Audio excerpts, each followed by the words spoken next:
Hello बच्चों, welcome to YouTube channel of Learning Mantras. Myself Riddhi. As you all know, Learning Mantra had started Saksham batch for class 12th commerce. So, in today's lecture of accountancy, we are going to study cash flow statement. हम आज cash flow के meaning समझेंगे, उसकी importance क्या है वो देखेंगे, limitations क्या है और किस मेथड्स को यूज़ करके वो बनाया जाता है, कितने अकाउंट्स बनते हैं इसमें, उसका फॉर्मेट क्या है, अच्छे से समझेंगे, अपने कॉन्सेप्ट्स को क्लियर करते हुए चलेंगे। आप भी आगे की वीडियो में बने रहें और अपने कॉन्सेप्ट्स बिल्कुल क्लियर करते हुए चलें। अगर आपको कोई भी डाउट होता है तो आप कमेंट सेक्शन में ज़रूर पूछिए और हमारे टेलीग्राम ग्रुप को ज्वाइन कीजिए जिसका लिंक डिस्क्रिप्शन में दिया हुआ है।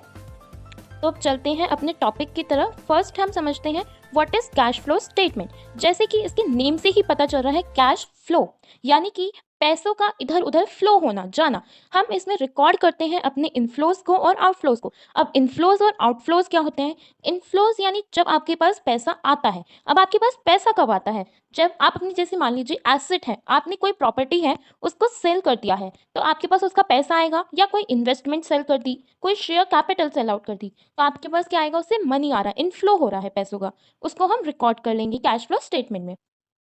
सिमिलरली आउटफ्लो देखते हैं। आउटफ्लो यानी आपने कोई बिल्डिंग परचेज कर ली या कोई फिक्स्ड एसेट कर दिया या रिडीम कर दिया अपने शेयर्स को या डिबेंचर को, तो उससे हमारे पास से पैसा क्या है? चला जाएगा, तो उसको क्या बोलते हैं? Outflow of cash. तो हम कैश फ्लो में जनरली सिर्फ और सिर्फ कैश की जो आइटम्स हैं, या तो पैसा जाएगा या पैसा आएगा, सिर्फ उसको ही रिकॉर्ड करते हैं। जो इन दोनों का डिफरेंस होता है, इनफ्लो और आउटफ्लो का, उसको हम बोलते हैं नेट इंक्रीज या डिक्रीज। यदि आपका जो पैसा है वो माइनस में जा रहा है तो हम उसको बोलते हैं डिक्रीज, और अगर प्लस में है तो हम बोलेंगे उसको नेट इंक्रीज। तो कैश फ्लो स्टेटमेंट यानी inflow and outflow of cash and cash equivalents.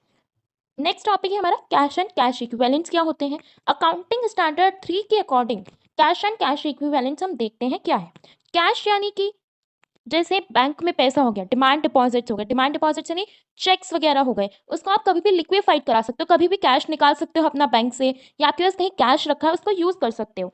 Cash and cash equivalent means short term की जो इन्वेस्टमेंट्स हो गई आपकी, जिसको आप जल्दी से कन्वर्ट कर सकते हो कैश में, उसको हम बोलेंगे कैश एंड कैश इक्विवेलेंट, जिसमें बहुत कम रिस्क होता है चेंज कराने में।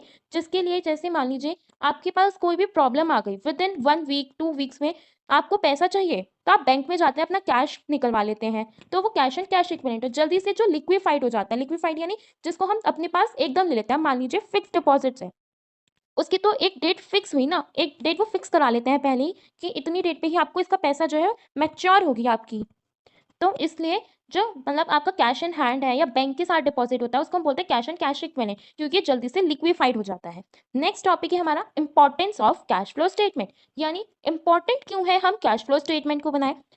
जो कैश फ्लो स्टेटमेंट है वो हमें डिटेल्स देता है कि आपने कितना पैसा स्पेंड करा। अब मान लीजिए आपने चॉकलेट टॉफी खा ली, आपके घर में पूछा जाएगा कि आपने कितने कहाँ पैसे स्पेंड कर दिए, उसकी डिटेल आप तभी तो दोगे कि 10 रुपीज़ स्पेंड करे, 20 स्पेंड करे, आपको याद रहेगा। इसी तरह अब हम, आपने तो छोटी छोटी चीज़ों पे स्पेंड करा है, अब कंपनी जो है बड़ी चीज़ों पे स्पेंड करती है, वो 10 रुपीज़ तो नहीं स्पेंड करेगी, जैसे 10 लाख हो गए, 1 करोड़ हो गए, तो इस वजह से उन्हें लिखना पड़ता है कि हमने कहाँ स्पेंड करा, ताकि वो at the last of the date वो चेक कर सके हम कितने प्रॉफिट में हैं या कितने लॉस में, हमने कितना जो मनी है वो स्पेंड करा है और कितना हमारे पास आया है।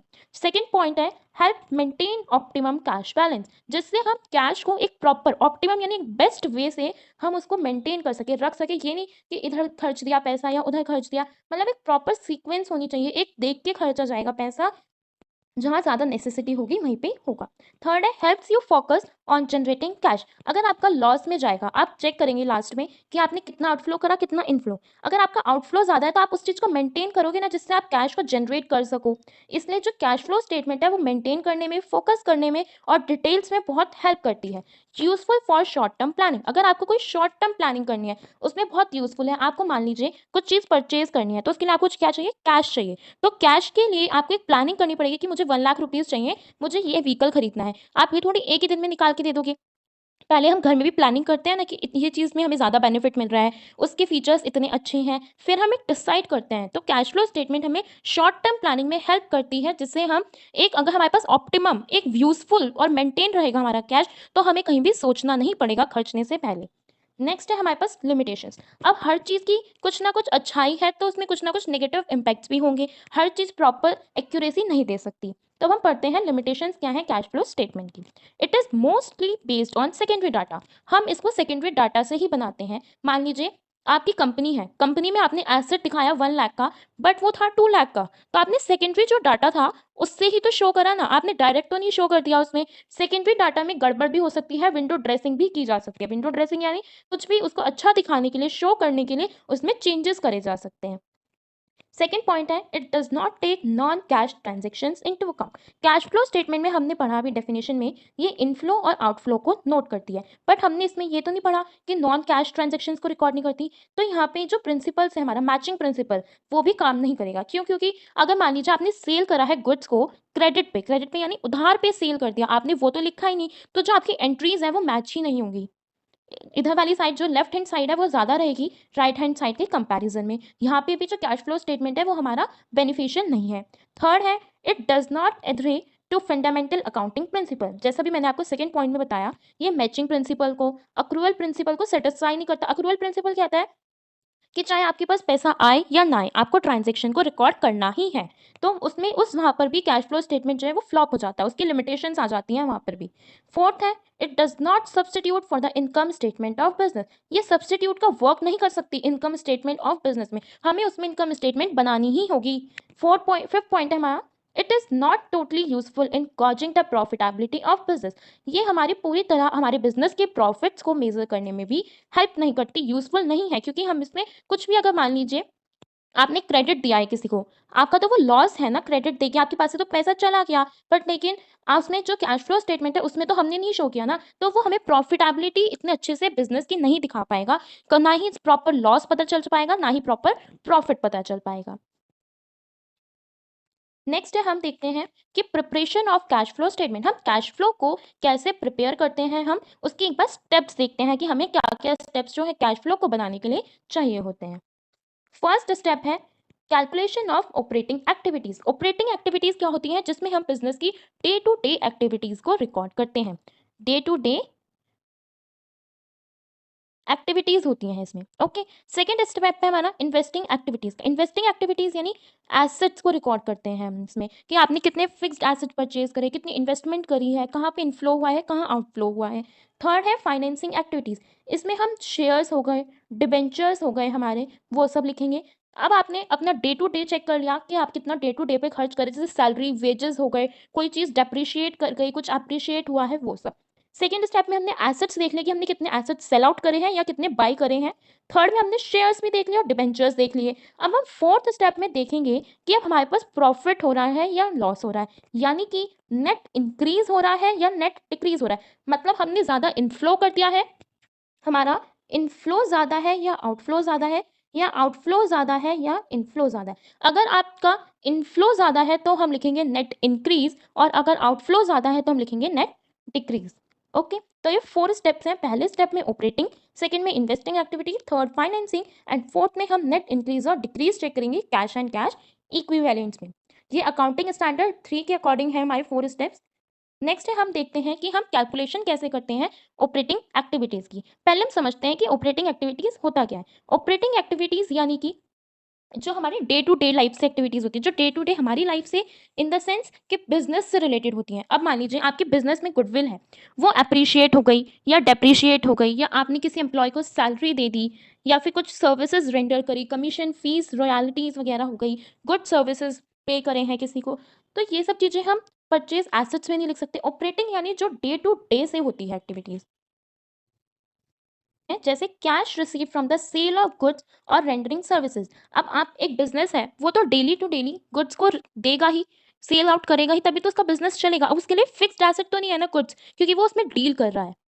सेकेंड है cash receive from royalties, fees, commission and other revenues. अब मान लीजिए उसका बिजनेस ही ऐसा है कि उसको कमीशन नहीं मिलती हो बहुत ज़्यादा, तो हम ये तो नहीं है कि उसको फाइनेंसिंग में लिख देंगे या इन्वेस्टिंग, वो डे टू डे एक्टिविटीज़ में आ गया उसका।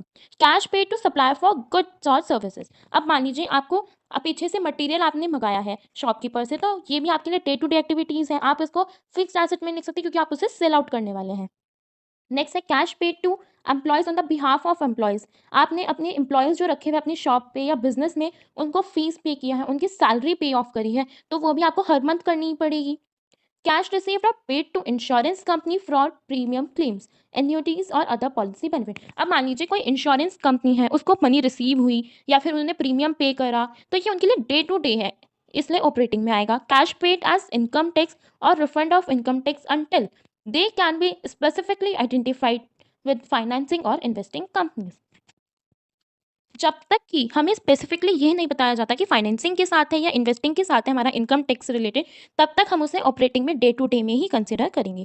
कैश रिसीव्ड और paid for future contract, forward contracts, option contract and swap contracts when these are held for dealing और ट्रेडिंग पर्पस। अगर जो फ्यूचर कॉन्ट्रैक्ट्स है, फॉरवर्ड कॉन्ट्रैक्ट्स है, स्वैप कॉन्ट्रैक्ट्स है, ये डील करते हैं ट्रेडिंग पर्पस के लिए, तो भी हम इनको कहाँ पर नोट करेंगे? ऑपरेटिंग एक्टिविटीज में नोट करेंगे। अब ऑपरेटिंग एक्टिविटीज को कैलकुलेट करने के भी दो मेथड होते हैं। पहला मेथड होता है डायरेक्ट मेथड, सेकंड होता है इनडायरेक्ट मेथड। हम इसको डायरेक्ट मेथड को नॉर्मली ऊपर से ही रीड आउट करेंगे, मोस्टली वैसे इनडायरेक्ट मेथड ही यूज होता है और इजी भी होता है। एक बार हम देख लेते हैं फिर भी डायरेक्ट मेथड क्या होता है।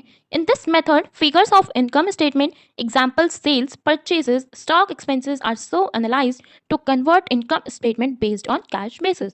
जो डायरेक्ट मेथड होता है उसमें सेल्स को, परचेजेस को एनालाइज करा जाता है और कैश बेसिस में कन्वर्ट करा जाता है। In this method cash realised from sales and cash paid for purchases and expenses will be ascertain. आपको मैंने बताया था कि ये डे टू डे जो बिजनेस ट्रांजेक्शन है उनसे रिलेटेड होता है। अब मान लीजिए किसी ने सेल करी है, एक बिजनेस है, उसने सेल करा है कुछ भी मटेरियल, तो उसके पास पैसे आएंगे ही। अगर आपने परचेज करा है एज अ कस्टमर अपने ऑर्गेनाइजेशन के लिए, अपने बिजनेस के लिए, तब आप जो पैसे हैं उसको आउटफ्लो करेंगे। एक्सपेंस कर रहे हैं आप किसी भी मशीनरी पे होता है या फिर कोई टूल्स पे एक्सपेंसेस करने होते हैं, किसी भी चीज़ पे आप एक्सपेंस कर रहे हो, वो भी हमारे ऑपरेटिंग में आएंगे। अब हम एक बार डायरेक्ट मेथड का फॉर्मेट चेक करते हैं। Calculation of operating activities, cash receipt from sales customers. जैसे आपको मान लीजिए आपने कोई गुड सेल करा है, उसके जो कैश है वो मिल रहा है, पहले हम वो लिखेंगे। फिर लिखेंगे कैश रिसिप्ट फ्रॉम कस्टमर, जो कैश रिसिप्ट है कस्टमर से वो लिखा जाएगा।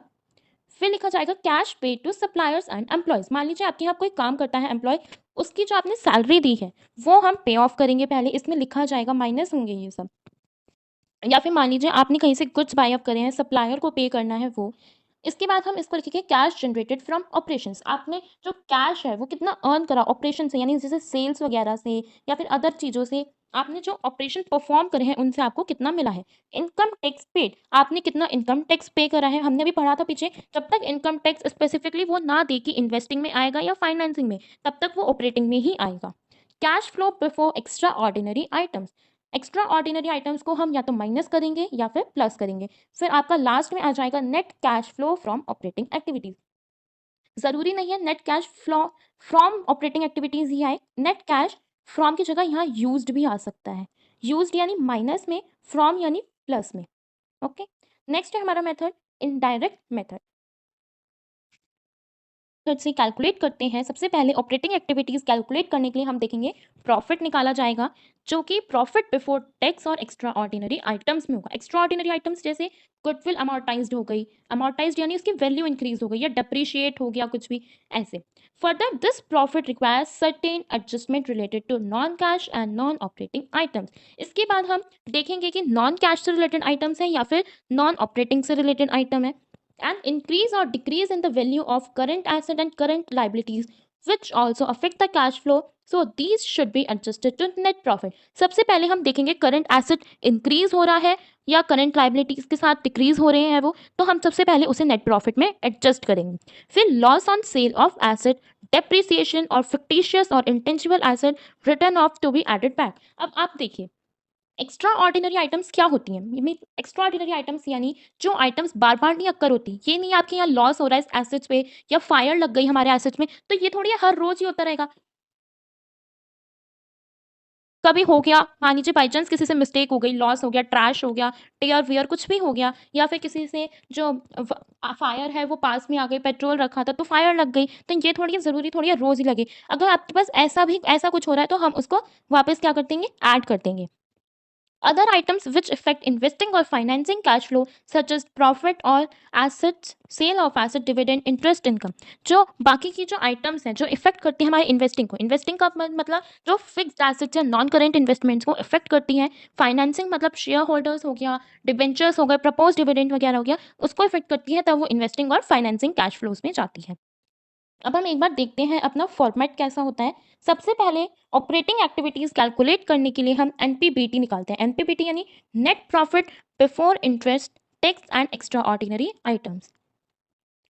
फिर हम ऐड करते हैं non cash expenses and non operating, यानी जिसमें हमारा कैश जाता नहीं है। अब मान लीजिए आपने एक व्हीकल खरीदा है, उसकी जो वैल्यू है वो दिन पर दिन कम होती है। अब मान लीजिए आपने व्हीकल जब खरीदा है, आप उसको शोरूम से बाहर निकाल के लेके जा रहे हो, तभी उसकी कुछ जो परसेंटेज वैल्यू होती है वो कम हो जाती है। अगर आप वही व्हीकल 5 मिनट पहले बाहर लाए हो शोरूम से और वापस जाके सेल आउट करते हो, तो वो सेम परचेज पे जो आपने जिस रेट पे वो परचेज करा है ना, उस पर नहीं जाएगा, उससे कम पे ही जाएगा। अब इसका मतलब ये थोड़ी डेप्रिशिएट हो रही है वैल्यू, तो हम उसका अमाउंट पे कर रहे हैं।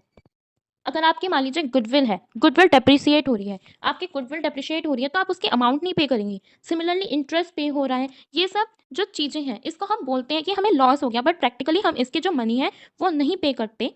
ऐसे ही लेस करेंगे हम नॉन ऑपरेटिंग इनकम्स में से। अब जरूरी नहीं कि सारे एक्सपेंसेस ही नॉन कैश इनकम्स भी हो सकती है। अब मान लीजिए आपकी एसेट है, उस पे आपको प्रॉफिट हो रहा है, अब बार बार थोड़ी होगा वो आपको प्रॉफिट, जरूरी थोड़ी है आज आपकी जो जमीन है वो अगली जो बार बेचोगे आप लोग वो सेम ही रेट्स पे जाए या उससे अपर रेट में, कम भी तो हो सकती है। इसलिए ये बार बार ऑपरेटिंग जो है, नॉन ऑपरेटिंग यानी जो बार बार अकर ना हो, नॉन रिकरिंग ही हो। डिविडेंड रिसीव, एक बार आपको डिविडेंड मिल गया, इसका मतलब ये नहीं हर बार आपको डिविडेंड मिलेगी, कंपनी को लॉस भी हो सकता है। Operating profit before working capital changes, इन सब से जब आप ये सारी एडजस्टमेंट कर देंगे, इसके बाद हमारा निकलेगा operating profit before working capital changes. अब हम इसमें सबसे पहले ऐड करते हैं डिक्रीज इन करंट एसेट। जब आपका करंट एसेट डिक्रीज होगा और इंक्रीज होगा करंट लाइबिलिटीज में, उसको हम ऐड कर देंगे। अगर आपका एसेट जो है करंट एसेट वो इंक्रीज हो रहा है या करंट लाइबिलिटीज आपकी डिक्रीज हो रही है, तब हम एक बार समझते हैं कि हमने ऐड और लेस का हमने पढ़ तो लिया, करंट एसेट और लाइबिलिटीज को ऐड कर रहे हैं, लेस कर रहे हैं, इंक्रीज होने पे डिक्रीज होने पे, बट इसका लॉजिक क्या है हम एक बार वो समझते हैं। अब हमने लिखा है सबसे पहले कि डिक्रीज जब करंट एसेट होगा तो हम उसको ऐड करेंगे। अब मान लीजिए आपके पास कैश है करंट एसेट्स में 10K का ओपनिंग में, और अब जब आप क्लोज कर रहे हो तो 5K का बचा, या फिर आपके पास ट्रेड रिसीवेबल है, ट्रेड पेएबल है, कुछ भी हो सकता है। अब आप इसको ऐड क्यों कर रहे हैं? डेटर्स थे 10,000 के और 5,000 ही बचे। हमारे डेटर्स ने हमें पे कर दिया है ना, हमने कैश किसी को दे दिया है, तो इसलिए हम उसको ऐड कर रहे हैं। ऐड इसलिए कर रहे हैं क्योंकि हमारे पास जो पैसा है वो हमारे पास आया नहीं है। अगर आपने डेटर्स 10,000 लिखे थे और 5,000 हो गए हैं, तो जो 5,000 रिसीव हुए तो कैश भी तो इंक्रीज हुआ, बैलेंस हो गया।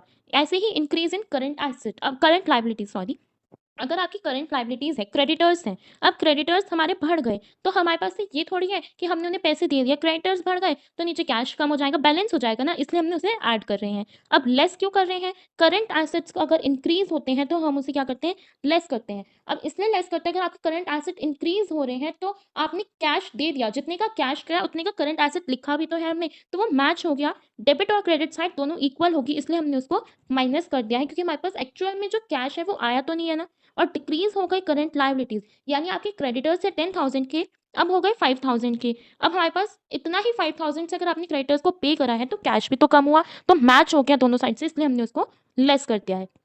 इससे हमारा निकलता है cash generated from operating activities. फिर हम जो इनकम टैक्स को पे ऑफ करते हैं वो माइनस कर देते हैं। फिर हम cash flow before extra ordinary items को ऐड या लेस करते हैं उनके नेचर के अकॉर्डिंग। फिर हमारा eight the last net cash flow from या यूज टू आ जाता है ऑपरेटिंग एक्टिविटीज से।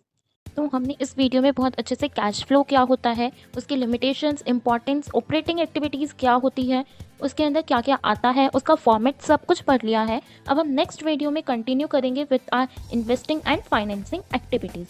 होपफुली आपको सारा टॉपिक अच्छे से क्लियर हुआ होगा। अगर आपको कोई भी डाउट होता है तो आप कमेंट सेक्शन में ज़रूर पूछें। इस वीडियो में इतना ही, मिलते हैं हम नेक्स्ट वीडियो के साथ। अगर आपको वीडियो अच्छा लगा है तो अपने दोस्तों के साथ ज़रूर शेयर करें। Till then, do like, subscribe and don't forget to press the bell icon to get notified our presence. Thank you.